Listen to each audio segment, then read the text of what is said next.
begin. So, everyone ready?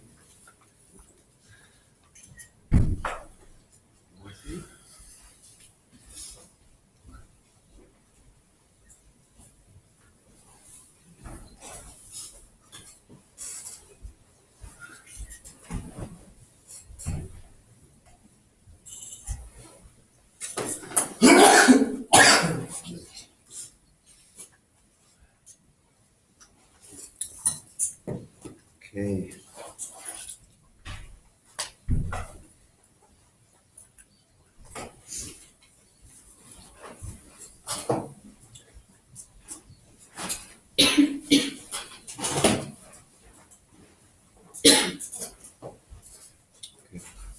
So we'll begin with the mantra that Ramanandam Paramasukadam, and we'll begin with this.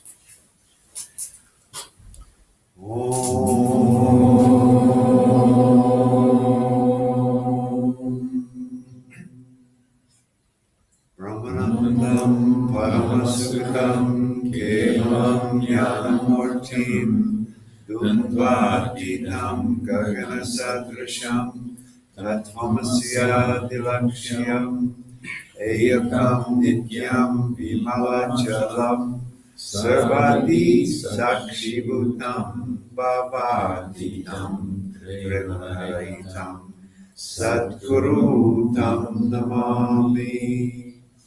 Om Shanti Shanti Shanti. Okay. In the introduction to the 13th chapter, you have this in your handout. There's an introduction before he begins his commentary.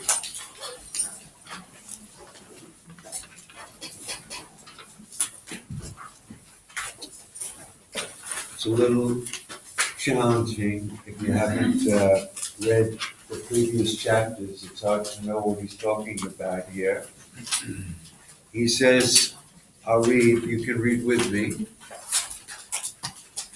Did you get one of those handouts? If you have one. Yeah, we do have. Thank you very much. Thank you.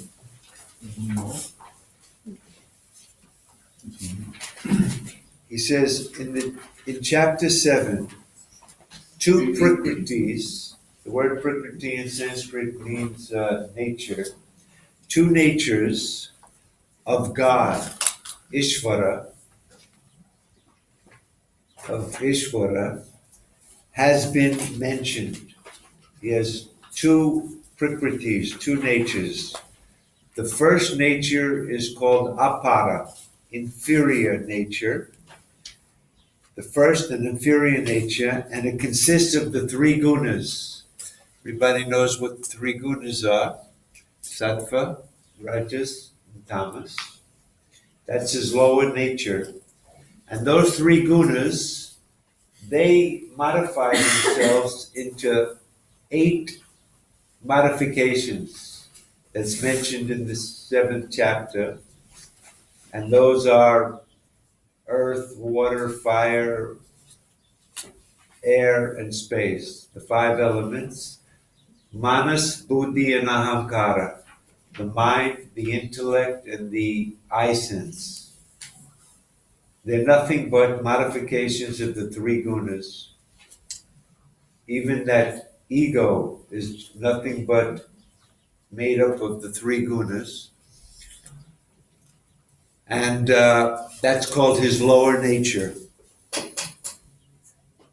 An inferior one, consisting of the 3 constituents and is eightfold. The eightfold is what I just mentioned: 5 elements, mind, intellect, and ego. It is the cause of empirical life. Without the 3 gunas, there's no empirical life. Everything is made up of the 3 gunas. Let me just say something about this. In modern day, if we go to school, and we try to learn out what is this world made of, they don't say it's made of the three gunas. They tell us it's made up of, I don't know how many elements we have now, it's 108, the periodic table. They list 108 elements, and that's what the world is made up of. In those days, they didn't, of course, have that understanding of nature, so they just divided it up into three basic categories, and they explained things in those terms. And it was sufficient for their purposes, and it's sufficient for our purposes also, because it just means matter. You can divide it up any way you want. It doesn't really change what's being taught here. So, what it really means is this whole universe, which is made up of earth and wind, and, fire and air and space, water, this whole universe is what's called the apara prakriti, the lower nature of God. It's because it comes and goes, it appears and disappears. This is by the way, if you study the 7th chapter, this becomes clear. The second nature of God, that's the lower nature. The second nature is a superior one. And he's called Jiva Bhutaha, the living being. And that Jiva Bhuta is the Kshetrajna. That witness in you is the higher nature. These are the two natures of God. His higher nature is the witness in you, and the lower nature is the three gunas and their modifications. It is by means of these two natures, the witnessing consciousness and nature, these two natures, that God is said to be the cause of the origin, sustenance, and dissolution of the world. Everything comes from that, everything abides in that, and everything dissolves in that. Without the gunas, God cannot be the creator of the world. He needs these gunas.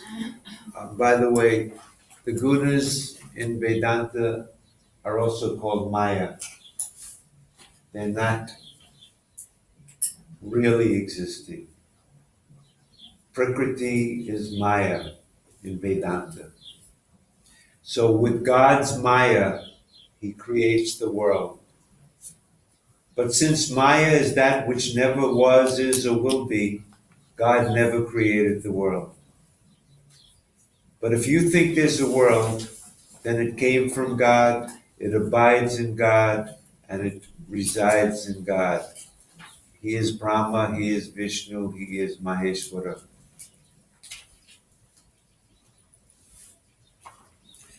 This present chapter, the 13th chapter, on the field,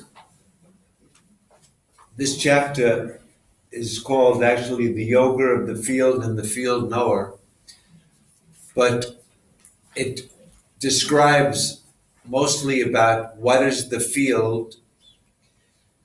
So this chapter on the field is begun to determine the truth about God.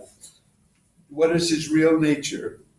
By means of a study of these two powers, his lower power, the three gunas, and his higher power, the witnessing consciousness that's in everyone, which is the same as God. Almost. I'll explain that when we come to it later. The field and the field knower, that's called the Kshetra, the field, and the field knower. The Kshetra Gya. Gya means knower in Sanskrit. Kshetrajna and the Kshetra. These are the two things that are going to be discussed here. These two, the field and the field knower, these two powers, since God is the owner of these two powers, Maya is not independent of God, like in Samkhya. In Samkhya philosophy, Prakriti is separate and God is separate from Prakriti. It's a dualistic philosophy.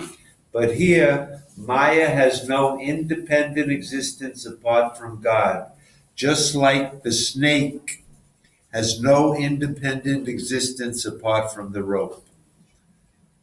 It's not a separate thing.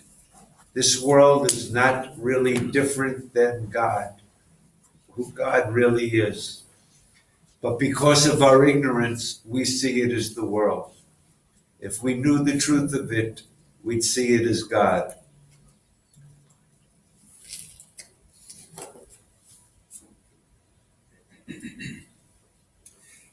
So then he says, in chapter 12, that's the preceding chapter before this one, in chapter 12, the immediately preceding chapter, in verses 13 through 20, was set forth the discipline,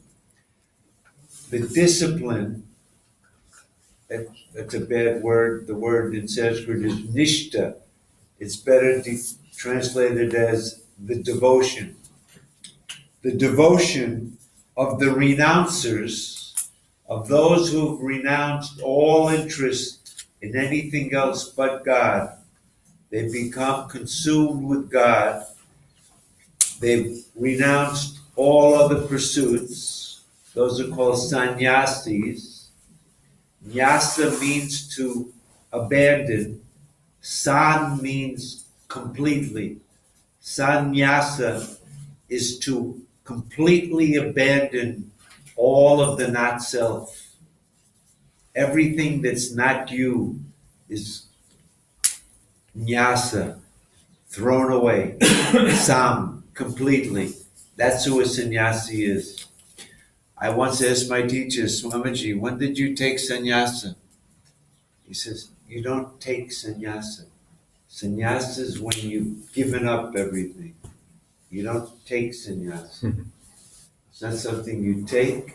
When you've renounced everything other than self, that's called sannyasa. Just a side note. So, in chapter 12, those renouncers who know the truth, you can't give up everything, including your ego, unless you know the truth of the witness. You can't really be a sannyasi unless you've understood the truth of your own self. If you go live in a cave, you're not a sannyasi because you're going to still have wood. You're going to still need some food in that cave. You can't renounce everything until you know the truth. So,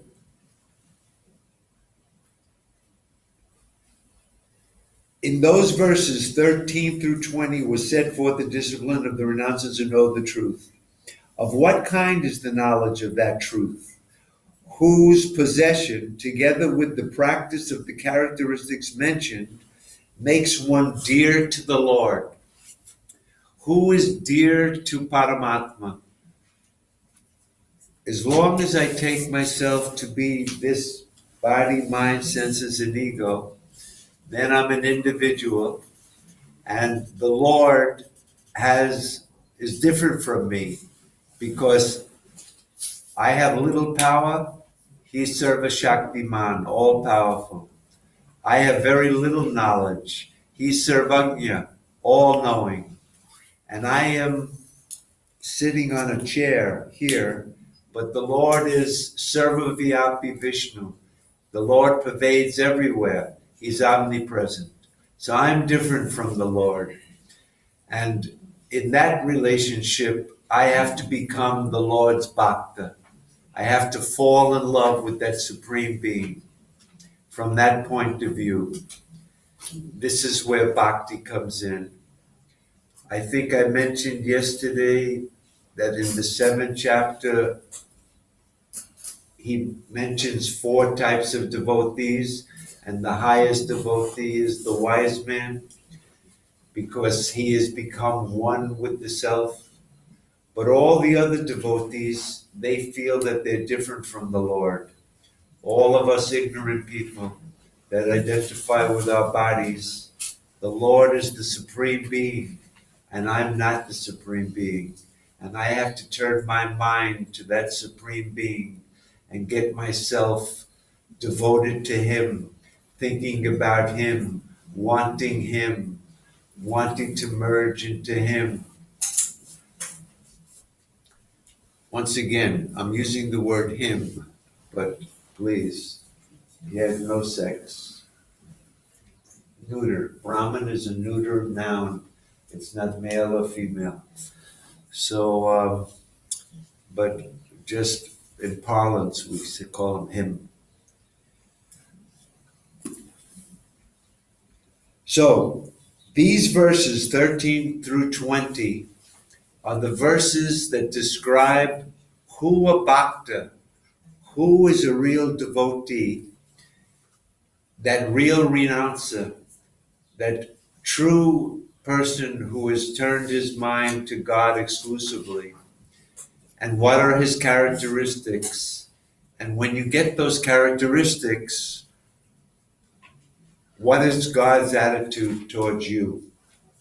So I'm just going to, you don't have this in your book, I'm going to turn to chapter 7, and I just want to read these verses to you to give you an idea of what is bhakti according to the Bhagavad Gita. The whole book is bhakti. It starts off with the whatever you do, whatever you say, whatever you practice, do that as an offering to me, Arjuna. You will attain perfection in this way. In the karma yoga, whatever karma you perform, whatever duty you undertake, do that as an offering to me. Turn your mind to me. Join all of your actions to me. Make your actions an offering to me. Forget about the fruit of your actions, Arjuna. That will bind you. Lose all interest in the fruits of your actions and do them with an attitude, I'm doing everything for that, and he will give me the fruit of the action. And whatever that fruit is, I'm going to take the fruit of my actions like prasada. You know, at the end of the arti, they come and they go like this. So you're supposed to put out your hand. It's nice if you bend your head a little in humility, and they drop that prasada because it's been offered. It's been offered to the Supreme. So once it's offered, now it's called prasada. And then you take it with an attitude of humility and acceptance. If anybody in the hall there, when they come with the prasada, they put something in your hand, you go, oh, you got anything else over there? Then it's not prasada. Whatever it is, it's prasad, away.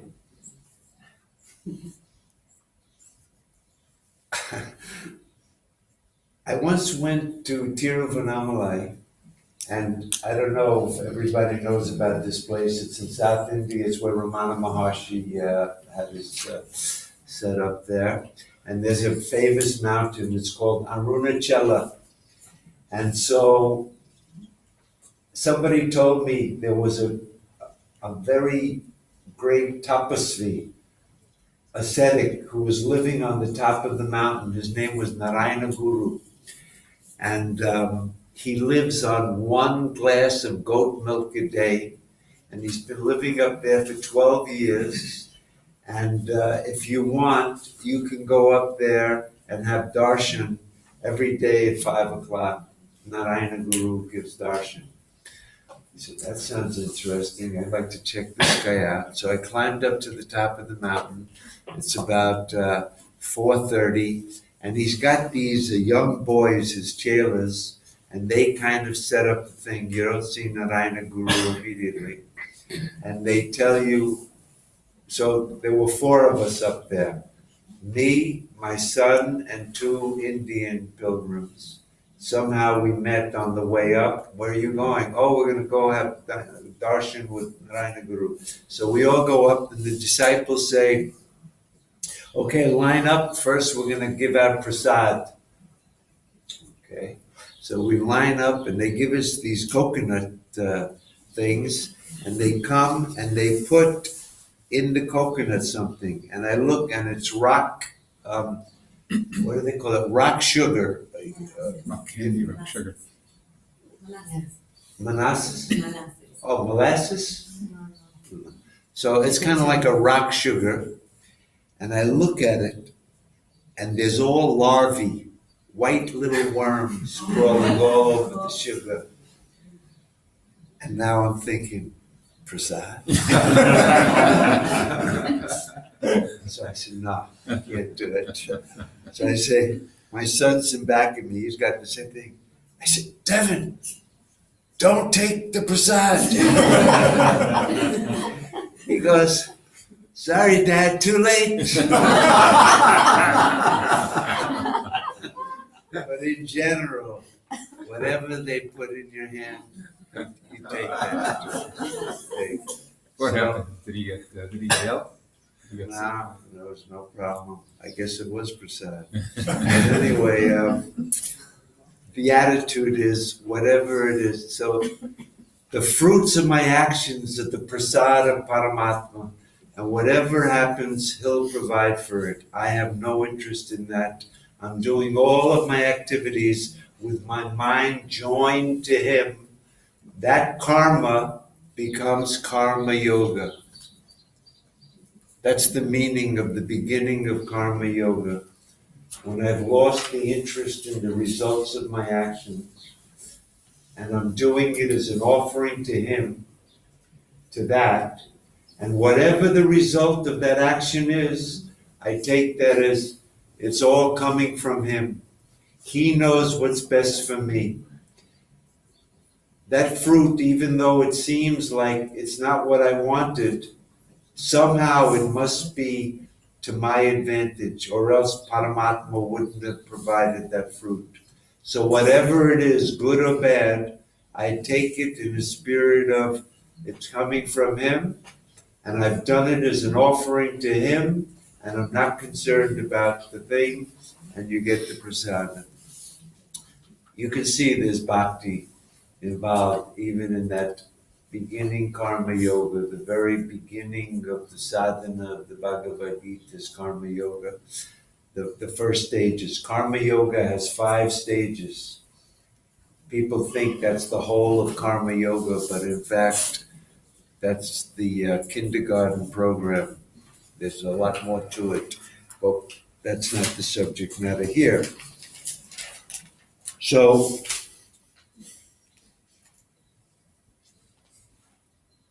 in the 7th chapter, let me turn to it now. 12th, no. In the 12th chapter, thank you.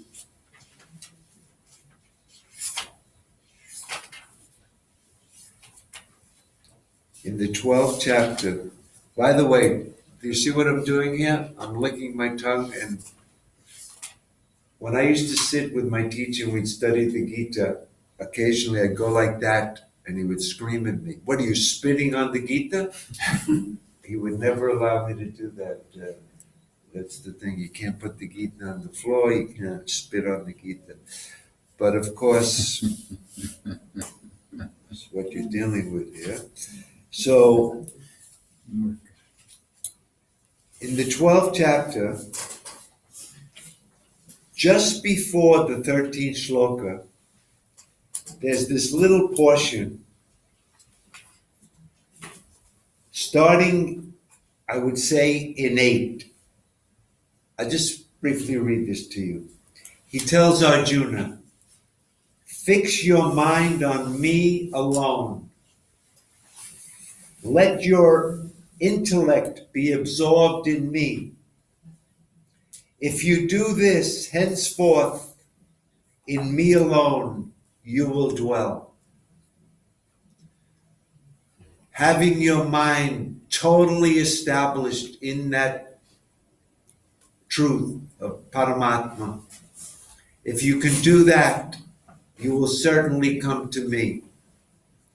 Then in the 9th shloka he says, if you are unable to do this, to have your mind steadily on me. If you can't do that, and there's nobody in this room, I'm quite confident, that can do that. Seek to reach out to me through the yoga of repeated effort. It's called Abhyasa Yoga. You may not be able to always keep your mind on Paramatma, but if you're unable to, then at least try again and again and again to bring the mind back whenever it goes out, to grab it and once again bring it back and concentrate it on that Supreme Being. That's called Abhyasa Yoga. If you can't steadily have your mind on me, then at least try to practice it over and over, Abhyasa Yoga. Then in the next sloka he says, and if you can't make even those repeated efforts of Abhyasa Yoga, then he says, devote yourself wholly to my works. Okay, you can't have your mind always on me, then do all of your actions as an offering to me. And here, the way to really offer all of your actions to Paramatma, which is the third lowest rung of the ladder here, is to do it with the feeling that it's not only that I don't want the fruit of the action, I'm not attached to the action, and I'm not even attached to the desire that came up in my mind to do the action. In Sanskrit, that's called sankalpa. First we think, hey, I'm going to go do that. Then we do it, and then we get the fruit of that action. But here, if you can't constantly have your mind on me, then do all of your actions with no attachment to the action, the fruit of the action, or even the desire that will arise that prompts you to do the action. No attachment to any of that. It's the third rung of the ladder.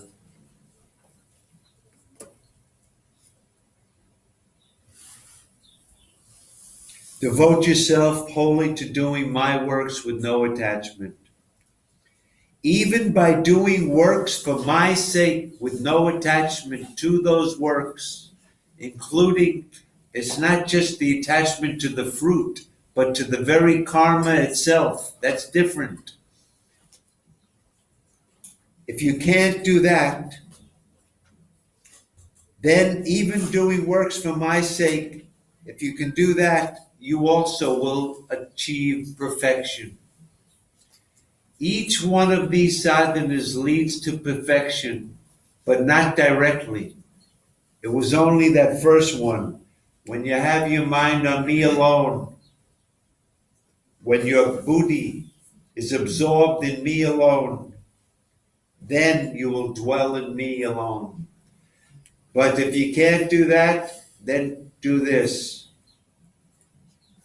Practice that over and over. If you can't do that, then at least do all of your works with no attachment to those works as an offering to me.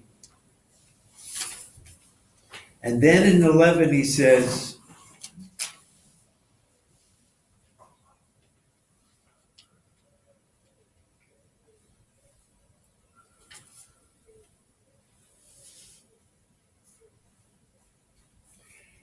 now, in 11, if resorting to union with me, you want to become one with that Supreme Being.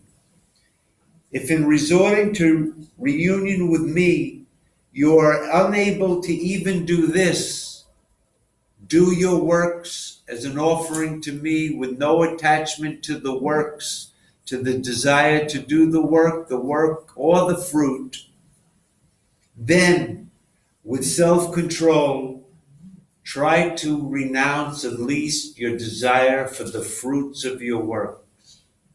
Karma pala tyaga. to abandon the pala, the fruit of your works, the lowest rung of the ladder of spiritual sadhana is not being attached to the fruit of your works. It's 50 years since I've been studying this. I can't get on this first rung of the program yet. Even this lowest rung of karma yoga, not being attached to the fruit of your works, is already very difficult. You try it, and you'll come to understand. If you try it sincerely, you'll come to understand that it's quite a challenge, even that lowest rung of the ladder of sadhana. So, after enumerating all of these, because in the beginning of this chapter, in order to understand this, you kind of have to go back. It starts with a question. Arjuna says to Krishna, of your devotees, which one is better? Those who worship you elaborately in many forms, through their works, through their karma, worshiping you by going to the temple, and worshiping you by doing his japa, and worship you by doing service to other people. Those are you who worship you elaborately, and those who worship the unmanifest, the imperishable. Amongst these two types of devotees, who is the best of the yogis? That's how it begins. So he says that the best of the yogis is not the one who fixes his mind on the absolute reality, because it's too difficult.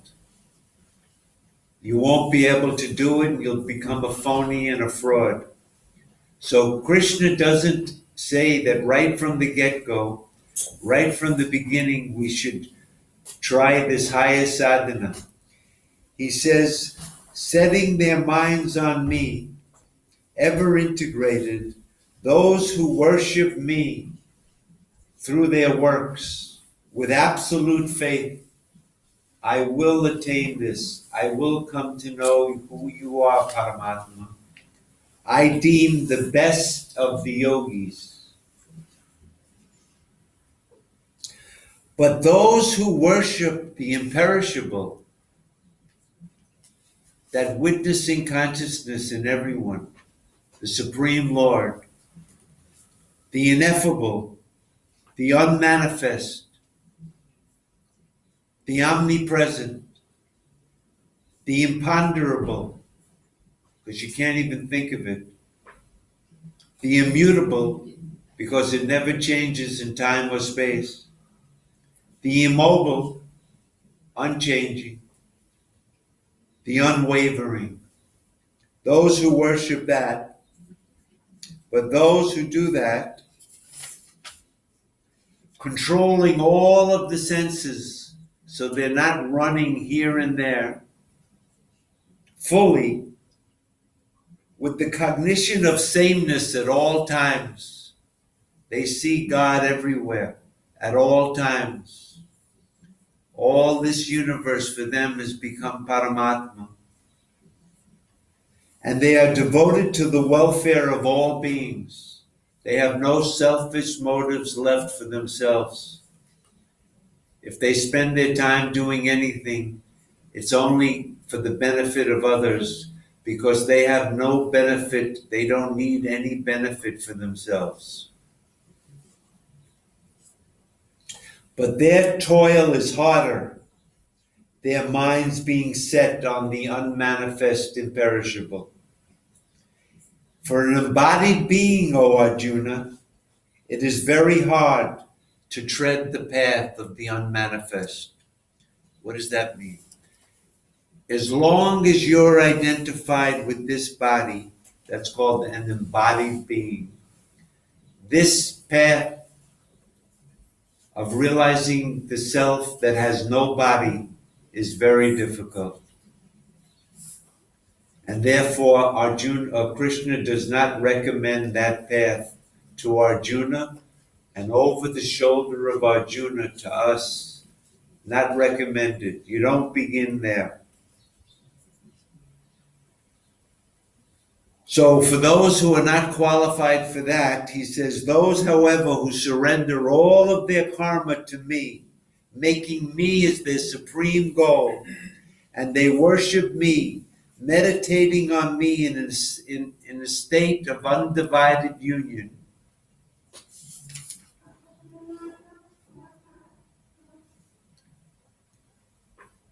Bad translation. Ananya yogina, in unswerving yoga, not undivided union. That's a different object. For them who have set their thoughts on me, I will soon deliver them out of this ocean of samsara. Fix your mind on me alone. While doing all of your actions, have your mind on me. Let your understanding be absorbed in me while you're doing all of your activities. And henceforth, doubtless, you will eventually come to dwell in me. Then in 9, he begins, if you can't concentrate your mind on me steadfastly, then you do this repeated abhyasa. Again and again. If you can't do that, then do all of your works for me with no attachment to those works. And if you can't do that, then at least give up your attachment to the fruit of the work. In other words, I do the work, but let Paramatma give the fruit. I do the work, but God will give the fruit. The stage before that is, I don't do the work. It's all going on, but I have no attachment to any of it. It's very difficult. That's called Naishkarma Siddhi. While the actions are going on, you feel I do nothing. But if you can't do that, then do the work with the feeling that I'm doing my duty, whatever my duty is, but I'm not attached to the fruit. I'm taking the fruit as prasada.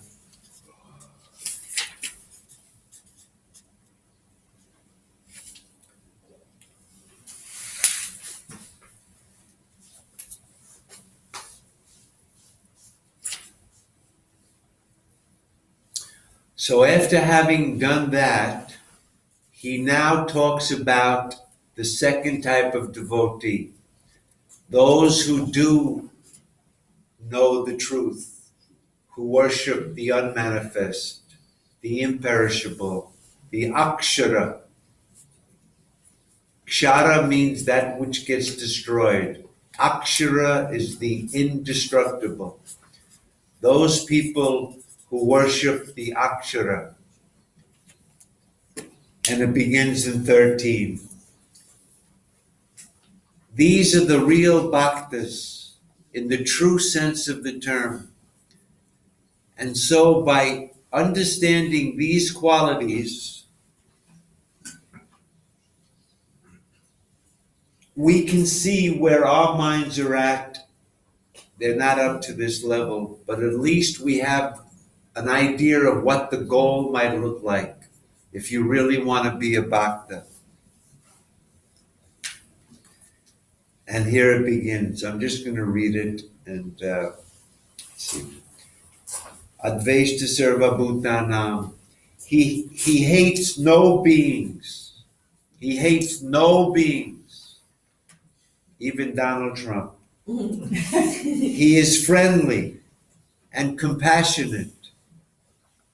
Compassion, feeling that another one's pain is your pain. Empathy, seeing everyone as their own self and therefore feeling compassion. The compassion in Vedanta stems from the fact that the wise man sees everybody as his own self. That's the basis for compassion. If you see someone as different from you, that person could be an enemy to you. But if you see them as your own self, you must feel compassion for them. You must love them, because everybody loves their own self.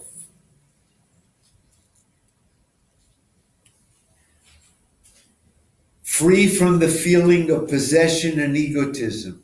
This is mine, my house, my money, my children, everything belongs to you, Paramatma. Whatever you've given to me, it's on loan from you.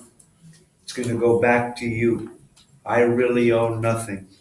Nirmamo nirahamkara.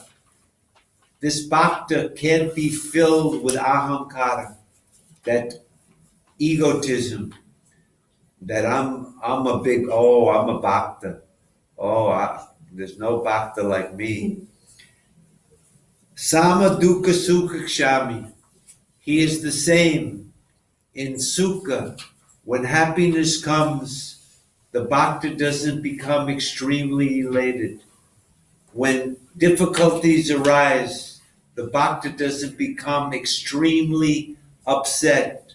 Kshami, he puts up with what is happening. That was that titiksha quality. Putting up with the unavoidable bad things that happen in our lives. That feeling of endurance, enduring.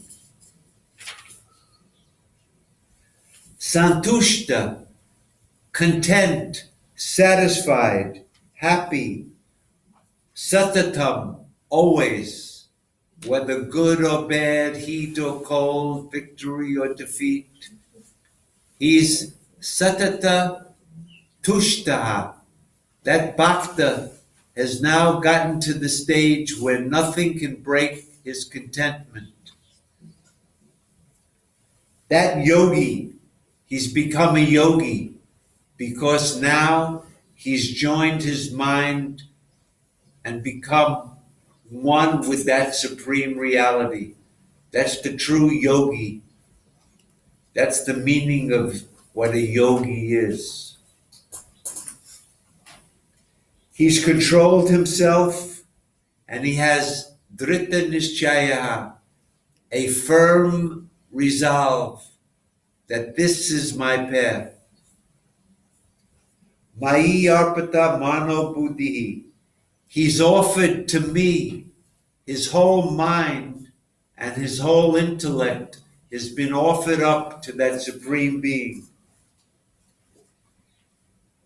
He who is like this, mat bhakta, my bhakta,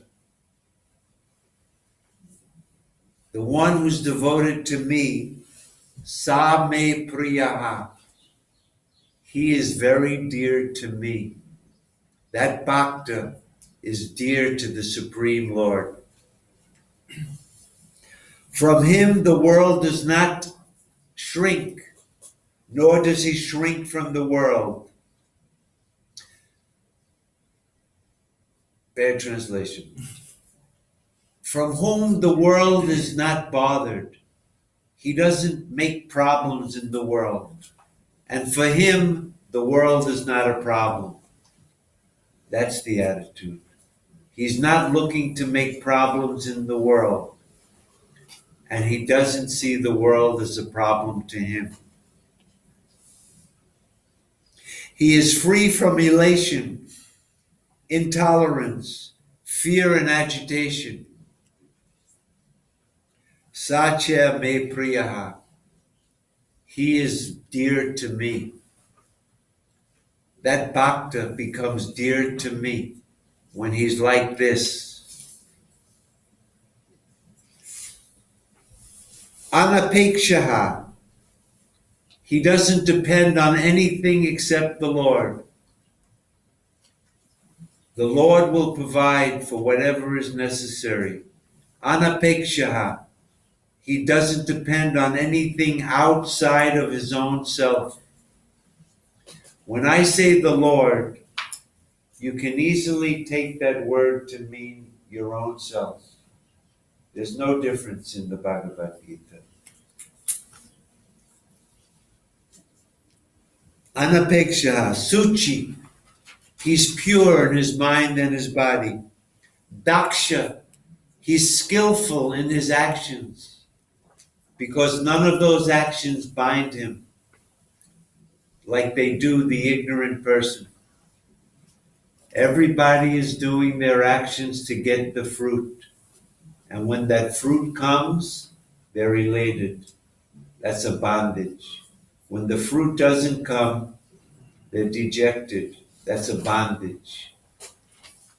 But this yogi, whether the good comes or the bad comes, he's unaffected.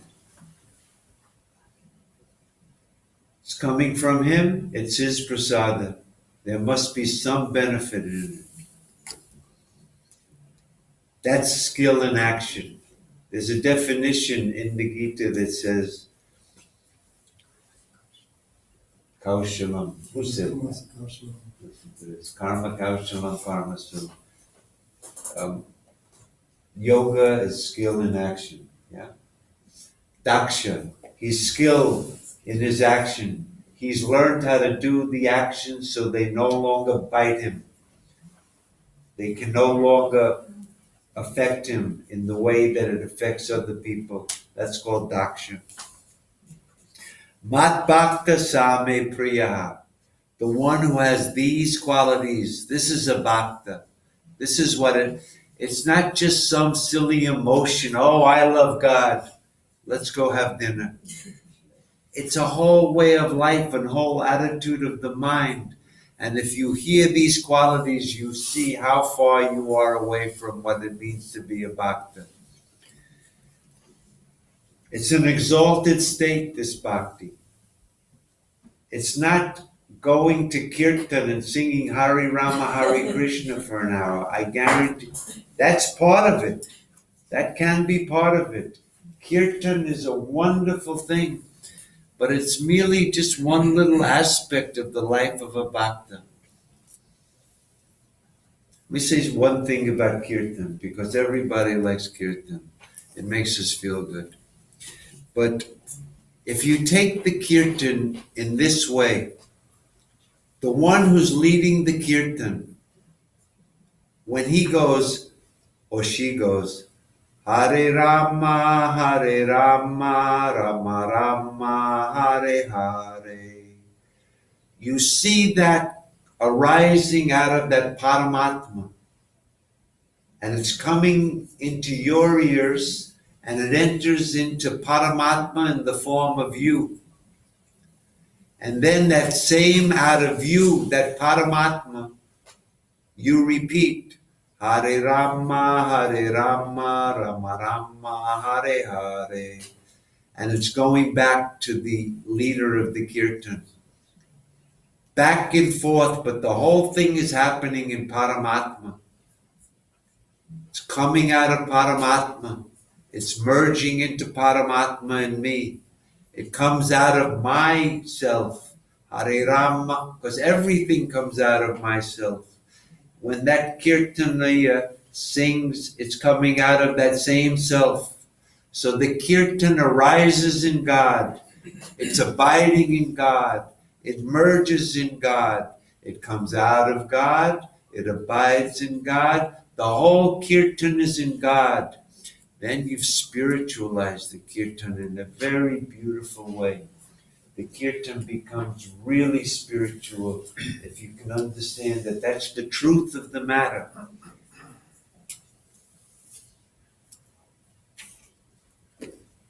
He is happy without break. In the commentary, Shankar says he's happy without break, always, both when he gains and when he fails to gain, even the sustenance for the maintenance of his body.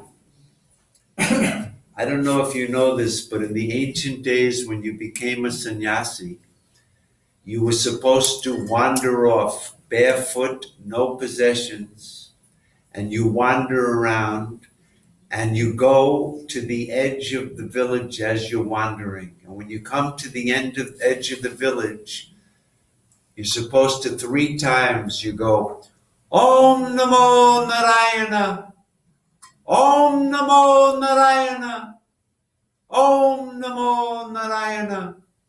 And then you wait. Someone in the village, a Brahmana woman, hopefully, has prepared food.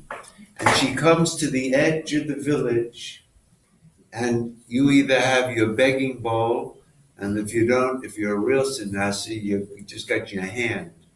And they drop some food into the hand. And you don't say, oh, you got anything else? That's not really much. Whatever's dropped in the hand, you eat off and you go. If there's people in the village that are interested in spirituality, you can sit under a tree for up to 3 days, and the people can come and you can teach them about bhakti and karma and the basic things about Vedanta. After 3 days, you have to leave, or else you're going to get attached to that village. If you go Om Namo Narayana 3 times and no food comes, thank you, Lord. You must know I need a fast now. I'm heading out. And you go just the same. Whether you get what you were begging for or you don't get, that's what the sannyasi's attitude was supposed to be.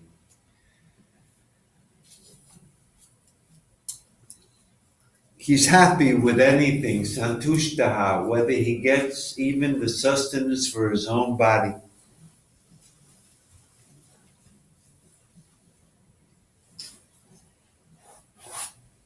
He is happy without break, integrated, yuktaha. That means he's joined to that.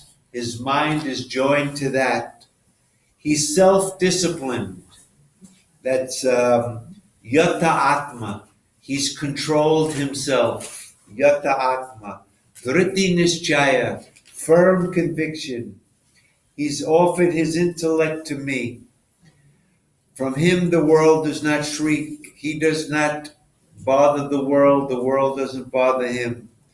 He is dear to me who craves not, who is pure and skillful, who is udasi.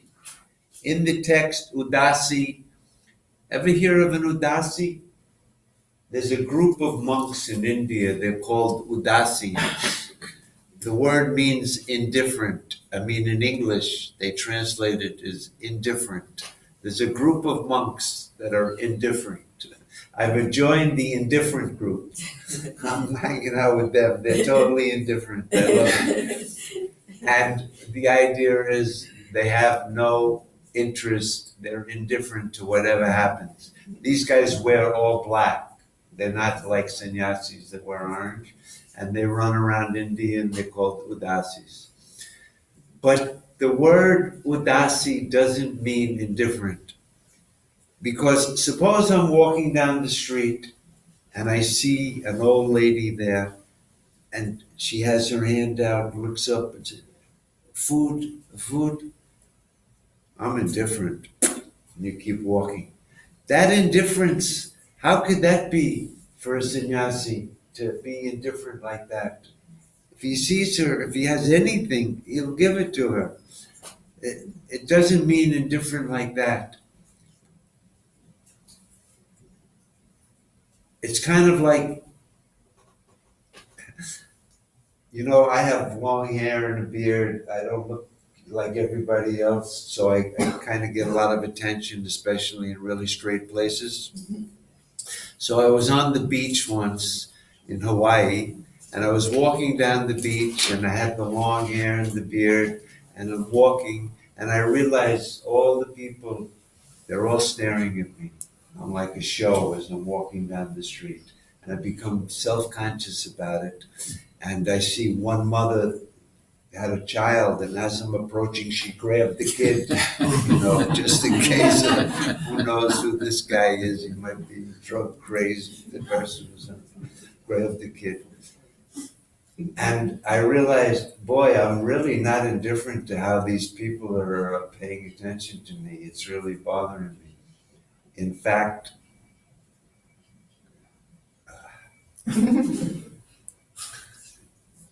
Well, it doesn't matter, but class is over. No,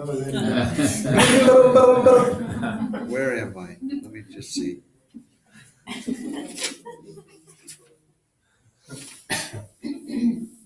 Forget that story. Udasi means not indifferent.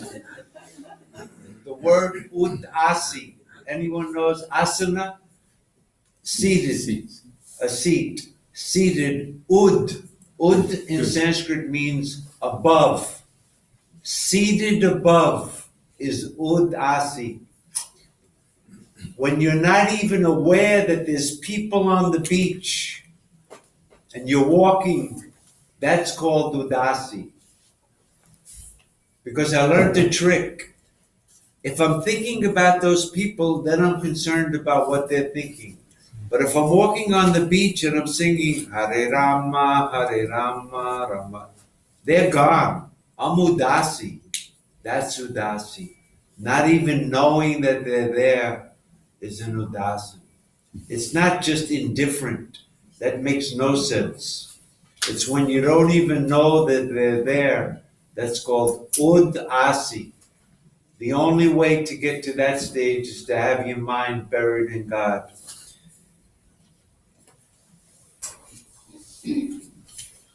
I'm going to end it now. It's 9 o'clock, and we'll continue it this afternoon.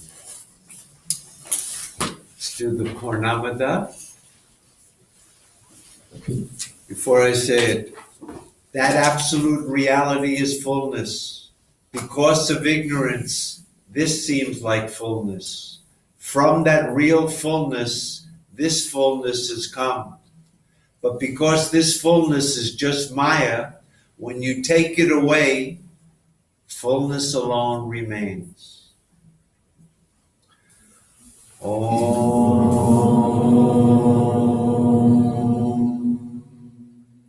Purnamada Purnamidam Purnat Purnamudachyate Purnasya Purnamadaya Purnameva Vashishyate. Om Shanti Shanti Shanti.